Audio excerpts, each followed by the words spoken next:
We are in Den Haag, coming from the Argentinian embassy, with Leemans razor. Well, now you really put me on the spot, so we really haven't prepared for this interview. To be honest, cognition, to me, is an elusive, term because I'm not a cognitive neuroscientist or I'm not into cognition. Cognition means thinking, right? On how the brain works in terms of thinking. Maybe it's related to planning, things like that. But I don't know enough about whether I could say anything useful about what I feel about cognition. Well, I can say that I think, right? But I think people who are investigating cognition are very important because they still need to. They can teach us how the brain works about thinking. But cognition, how I feel about it, well, I feel either way. I don't get hot or cold or anything like that. You know what I mean? Actually, you believe that a cognitive psychologist can teach you about how the brain works? Definitely. Yes? Yeah. For example, in your work, you have used any concept of a cognitive psychologist? Oh, I can't think of anything specific now, but I mean there's I guess there's many ways to use the things that you learn about how the brain works into practice.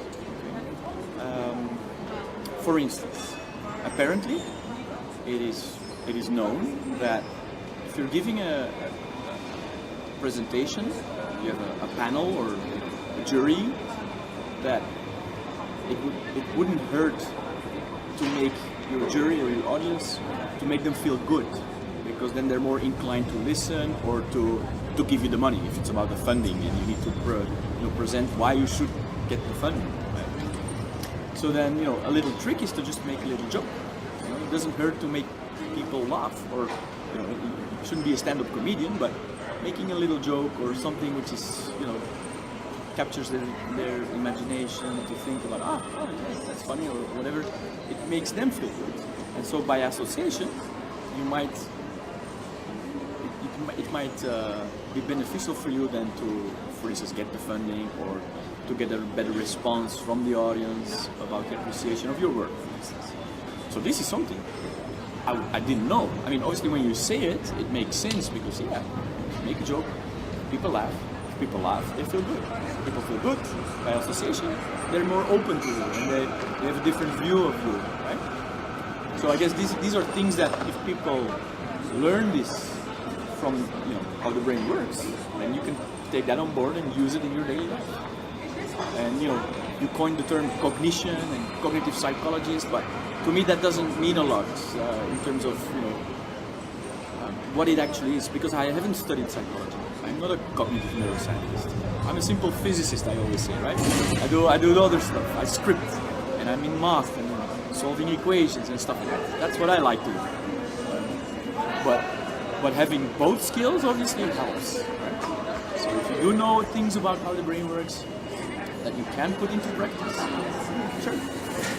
So from that point of view, yeah, cognition and cognitive psychologists, that's what they do, see how the brain works, and we can learn from this and put it in the daily practice, not just to our benefit to get funding, but as a general purpose for the society. Great. So, we discussed this earlier about nature and nurture, and to what extent is the one dominant? Well, I don't know, but I can tell you that my feeling, and again, this is not science, but because I'm not a geneticist, but is that the nurture is really important. That's my feeling. The nurture. The nurture. Yeah. So meaning, how you raise your kids, that will be very important to see how they become as a person as well, and what they learn, especially from a social skills point of view. It's kind of a social connectivity. And you believe that there will be a dialogue between psychology and physics? Physics, yeah, that's what we're doing now, right? Psychologist, physicist.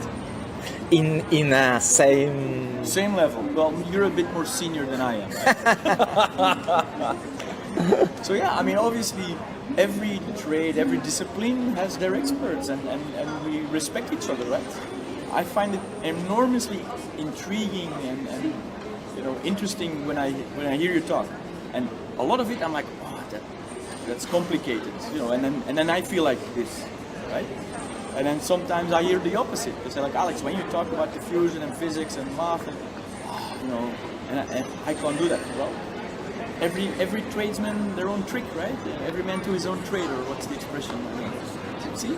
So, but there, and you should respect that. And obviously, some disciplines they feel better, right? You always have these jokes about different scientific disciplines, right? So, typically, the physicist finds himself or herself superior, right? Yeah. Like chemistry, that's just outer shell physics. Or biology, that's just counting legs of animals, right? But no, it's very intriguing and it's very interesting. But it should form of respect, and that's also what we have. We have mutual respect because you study the brain, you have your psychology background, the neuroscientific part, and mine is more the technical part, but I don't ask the interesting questions that you can ask about how the brain works, right? And this is where we have a nice synergy, because with my tools that developed in our group, we can help you and we get interesting feedback from you and so on. So this is why I enjoy working with you guys. But you believe that solving an equation has the same level of difficulty that read a book?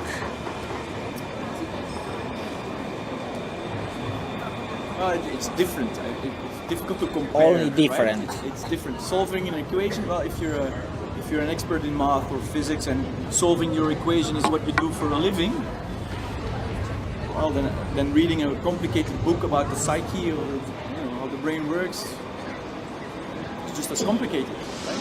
Or just as easy. Depends on your point of view, right? So if I give you an equation, I say solve it, you'll be like, when you give me a book about psychology, higher order cognition, streams of the brain and how it works, all these circuits, like, I don't know where to start. So it's possible that you enter a leg in psychology? Well, I'm learning from the best. I mean, the way I teach you, you teach me. Quid pro quo. We come from the diplomatic. Exactly. We come from the diplomatic house. We're very diplomatic. I know I'm being filmed. This is recorded. And semantic executive functions. That's already a lot of complicated words for me. Because I announced that perhaps you will participate with us in an experiment of semantic executive function. Well, I'm happy to be the volunteer, If you need to scan me or like a participant. Yeah, like a participant. But setting up something like that, I have no skill set in that, obviously. So I would resort to experts to do this, right? I mean, this is why people collaborate, right? You cannot expect to know everything, right? And sometimes these little details that make the big difference, right? It's like you said with the pre-processing of the data quality. You guys are eagles now, the condors. You see it, right? So if I were to set up such an experiment, you need to know all these details about how you should do this, right? I have no idea. And this is why it's important to collaborate, right? So that's why it's important to have a network with people where you are complementary. Right? So you authorize us to use in a correlation study between our experiment and the DTI data to use a concept, or we only use the fit model adjustment? Well, you can do both, right? So on the one hand, what you need is the data, the numbers. Let the data talk. So if you say like, we're looking into some performance of some task that the brain does, it could be anything, or it could be an emotional talk or a motor talk, whatever. Then what people tend to do is like, if in a pathology or in some, could be healthy controls, where you have some question about what the underlying tissue is that is responsible for mediating this task, then yeah, it makes sense to look at diffusivity properties because they might be sensitive, right? So that's the hypothesis, and you can already have clear hypothesis about which structures, roughly, right? If you're doing a motor task, then maybe the limbic system is not the optimal one to interrogate, right? But if you're looking at some cognitive performance task, then some association pathways might be interesting to investigate, right? And vice versa. If you're doing a motor task, maybe look at motor pathways and see how they mediate performance. And obviously, just showing a correlation might not be interesting on its own, right?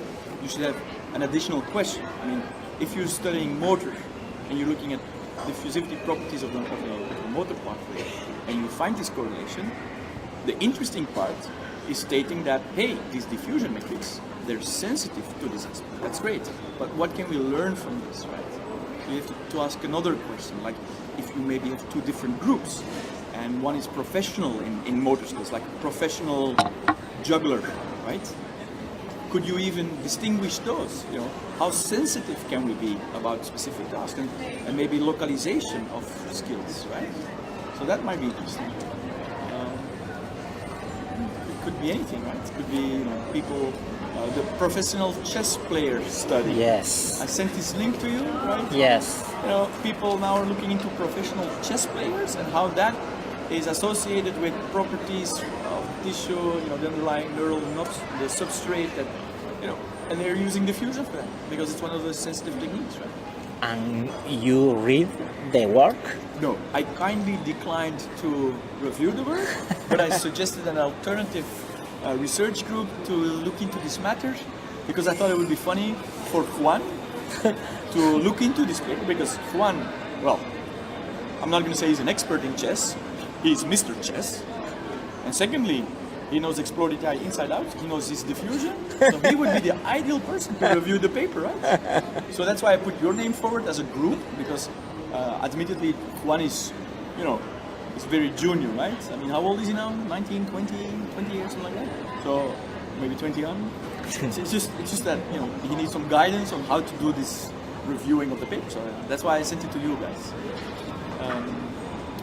So it's not that I was not interested, it's just I need to balance my time. I have to prioritize my time schedule. That's why I'm sitting here with you. Otherwise, I would be reviewing the paper.